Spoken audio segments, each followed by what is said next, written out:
आगक खरादिन आसुथिबारु भक्तमानंक पई श्रीमंदिर और जिला प्रशासन पक्षरु प्रस्तुति आरंभ होईछि। पुरी जिलापाल सिद्धार्थ शंकर स्वाई अध्यक्षतार श्रीमंदिर प्रशासन कार्यालय एक समीक्षा बैठक अनुष्ठित होईछि। प्रबल खरारे भक्तंक गोड़ जेभली ताति न जाए सेथिपई बड़दाण्डरू श्रीमंदिर जाए कार्पेट व्यवस्था हेबो। सेहिपरि भक्तंकु छाई प्रदान पई शेड व्यवस्था सहित पानीय जल एवं पंखार व्यवस्था कराजिबो। भक्तंक उपरे जलसिंचन पई व्यवस्था हेबो। श्रीमंदिर चारिद्वार भक्तों सुविधा पर सूचना केन्द्र निर्माण कराजिबो। सेहिपरि श्रीमंदिर भितर वीडियो भाइराल घटना को नहीं पुरी जिलापाल कहते जे श्रीमंदिर भितर को मोबाइल नेबा संपूर्ण निषेध।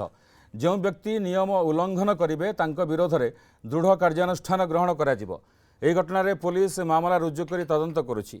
श्रीमंदिर को मोबाइल न नेबा पई श्रीमंदिर चतुर्पार्श्व विभिन्न स्थान में पोस्टर लगा जाय भक्तों को सचेतन करा जाउथिबा पुरी जिलापाल कहछन्ति।